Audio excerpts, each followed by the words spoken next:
पाकिस्तान में भारत के लिए अपना एयर स्पेस बंद किया तो भारत ने भी पाकिस्तान के लिए अपना एयर स्पेस बंद कर दिया है और अब पाकिस्तान के विमान पूरब में जाने के लिए चीन का चक्कर लगाकर जा रहे हैं।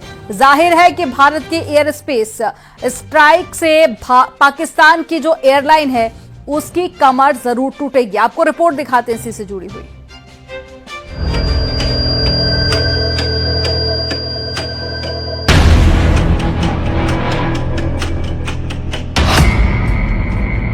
पाकिस्तान पर एयर स्पेस स्ट्राइक।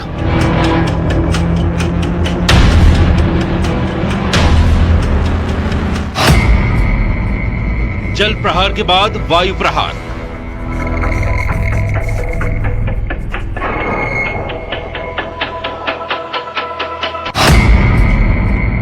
एक के बाद एक भारत की स्ट्राइक। भारत ने पाकिस्तान को करारा जवाब देते हुए अपने एयर स्पेस को पाकिस्तान की उड़ानों के लिए बंद कर दिया है। पाकिस्तान ने भारत के लिए अपना एयर स्पेस बंद किया, उससे भारत को ज्यादा फर्क नहीं पड़ने वाला, लेकिन पाकिस्तान को पूरब में जाने के लिए भारत के एयर स्पेस की सख्त जरूरत है। लेकिन अब उसको ये सहूलियत नहीं मिलने वाली और उस पर एयर स्पेस वाली स्ट्राइक से उसका तगड़ा नुकसान होने वाला है। भारत के ऊपर पाकिस्तान एयरलाइन की उड़ान बंद। पाकिस्तान के प्राइवेट जेट भी नहीं भर सकेंगे उड़ान। पाकिस्तानी मिलिट्री के विमानों को भी इजाजत नहीं। पीआईए के लीज पर लिए विमानों पर भी लगाई गई पाबंदी। पाकिस्तान के लिए भारतीय एयर स्पेस पूरी तरह बंद। अब पाकिस्तान के विमानों को कहीं भी उड़ान भरना होगा तो उसे पूरे चीन का चक्कर लगाना होगा और ये भी संभावना है कि उन्हें चीन में उतरना भी पड़े ताकि आगे के सफर के लिए वो ईंधन भरवा सके। जाहिर है भारत ने पाकिस्तान की कमर तोड़ने वाला एक और फैसला लिया है। इसका सबसे बड़ा असर पाकिस्तान इंटरनेशनल एयरलाइंस की कुआलालंपुर जाने वाली दो रूट्स PK 8945 और PK 8989 पर पड़ा है। पहले ये फ्लाइट्स लाहौर से भारत होते हुए कुआलालंपुर जाती थी, जिससे दूरी कम और वक्त बचता था।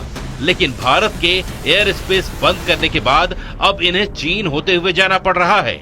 इस नए रास्ते से 3 घंटे ज्यादा समय लग रहा है।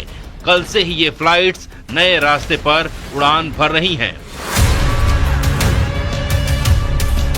जैसे को तैसा की नीति पर चलते हुए भारत ने साफ कर दिया है कि जवाब अब सिर्फ जमीन से नहीं आसमान से भी मिलेगा। भारत एक ही जगह से नहीं पाकिस्तान को हर जगह से तोड़ रहा है। कभी डिजिटल स्ट्राइक, कभी वाटर स्ट्राइक, कभी डिप्लोमेटिक स्ट्राइक, कभी इकोनॉमिक स्ट्राइक और अब एयर स्पेस स्ट्राइक।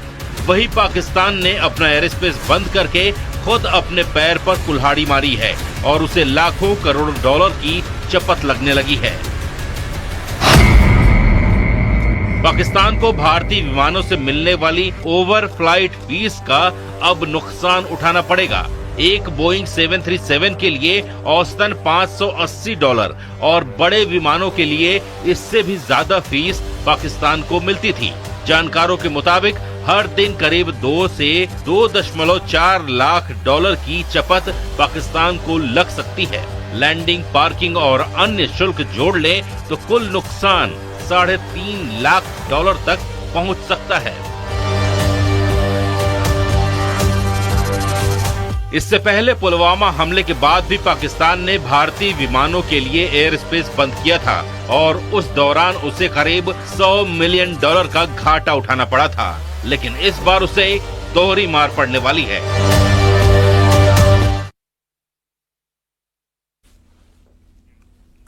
युद्ध के लिए पाकिस्तान में भी तैयारी शुरू हो गई है। पाकिस्तान खुद को बचाने के लिए पूरा जोर लगा रहा है।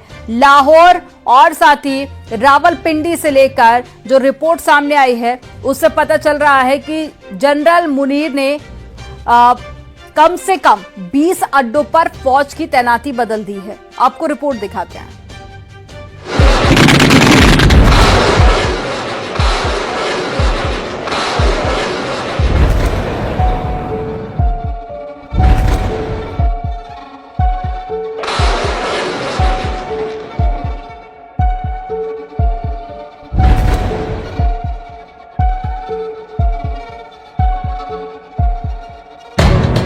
गुजरांवाला और सियालकोट में एयर डिफेंस अलर्ट पर है। कराची में भी पाकिस्तान ने फाइटर जेट के दुश्मन मिसाइल सिस्टम को चौकन्ना कर दिया है। जनरल मुनीर के कमांडरों को यकीन है कि हमला होगा, जरूर होगा।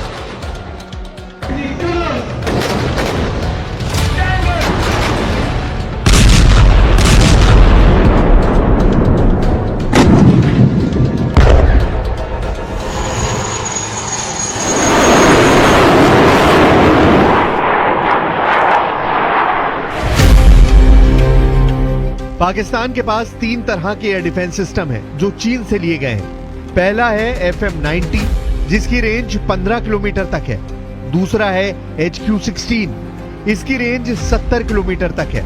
तीसरा है HQ-9, इसकी रेंज 300 किलोमीटर है। और यही किसी भी एयर स्ट्राइक से बचने के लिए पाकिस्तान की सबसे बड़ी गारंटी माना जाता है। पाकिस्तान इस वक्त पूरी तरह डिफेंसिव है। उसे पता है कि कोई ना कोई स्ट्राइक तो जरूर होगी और इससे बचने का सिर्फ एक रास्ता है, वो ये कि सही जगह पर उसके सही हथियार तैनात किए जाएं। पाकिस्तान ने भारत से लगी सीमा के करीब 2 लोकेशन पर अपने बड़े रडार सिस्टम तैनात किए हैं। एक है सियालकोट और दूसरा है लाहौर। दोनों जगह उत्तरी फ्रंट का हिस्सा है और 1965 के बाद 1971 के बहुत ही खतरनाक युद्ध के चश्मदीद गवाह रहे हैं। पाकिस्तान के अंदर लगातार हथियारों और सैनिकों की मूवमेंट तेज हो गई है। सड़कों पर आर्टिलरी देखी जा सकती है। तोप और टैंकों को एक जगह से दूसरी जगह ले जाया जा रहा है, जिससे साबित होता है कि जमीन पर पाकिस्तान की तैयारी जीरो रही है। और अब पहलगाम आतंकी हमले के बाद उसे अचानक ये ख्याल आया है कि भारत तो जवाबी हमला भी करेगा। खैबर पख्तूनवा और पंजाब के कई मिलिट्री अड्डों से फोर्स POK में भेजी गई है ताकि LOC पर मोर्चे को मजबूत बनाया जा सके। क्योंकि अगर भारत कोई सर्जिकल स्ट्राइक करता है, जैसा उरी पर हुए आतंकी हमले के बाद हुई थी, ऐसे हालात में पाकिस्तान के पास फौज का बैकअप मजबूत रहे। कहूँगा कि एक क्लैश की सूरत हाल बिल्कुल नजर आ रही है। अल्लाह करे एवर्ट हो जाए, हम कोई जंग मुसल्लत हमारी तरफ से तो कतई तौर पे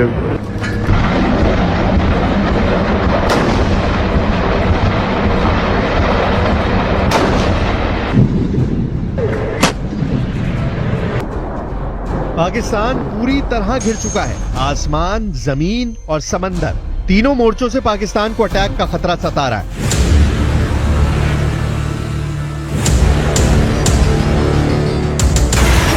सुखोई 30 MKI से लेकर राफाल और ब्रह्मोस से लेकर नौसेना के बड़े बड़े जंगी जहाज बता रहे हैं कि पाकिस्तान को चौंकाने वाले बहुत ही खतरनाक मिशन की शुरुआत हो चुकी है।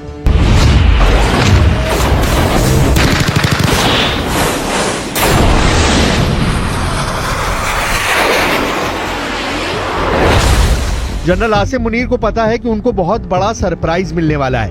पहलगाम में हुए आतंकी हमले का बदला भारत लेगा, इसकी गारंटी 100% है। ऐसे में पाकिस्तान ने आसमान में बचने के लिए क्या तैनात किया है वो भी देख लीजिए। पाकिस्तान में AEWC यानी एयरबोर्न अर्ली वार्निंग वाले विमान, जैसे कि स्वीडन से लिया गया साप 2000 एरियाई, ये 450 किलोमीटर की रेंज में हवाई गतिविधियों पर नजर रखता है। ये विमान इस वक्त उत्तरी पाकिस्तान से दक्षिण पाकिस्तान तक लगातार चक्कर लगा रहा है ताकि भारत की तरफ से उड़ने वाले किसी भी विमान जो उसकी तरफ बढ़ रहे हों, उनका फौरन पता लगा सके। पाकिस्तान के पास ऐसे 9 विमान हैं जो लगातार भारत के बॉर्डर की तरफ बारी बारी से उड़ान भर रहे हैं। पाकिस्तान को पक्का पता है कि हमला होगा। ये बात शहबाज शरीफ भी जानते हैं, पाकिस्तान की फौज भी जानती है। जनरल आसिम मुनीर और उनके एक एक कमांडर को पता है कि पहलगाम का बदला तो लिया जाएगा, लेकिन तमाम तैनाती और मूवमेंट के बीच पाकिस्तान में कुछ ऐसी हरकत भी हुई है जिससे साफ पता चलता है कि वहां की पॉलिटिकल लीडरशिप को इस वक्त सबसे बड़ा खतरा अपने किसी बड़े अड्डे पर हमले का है।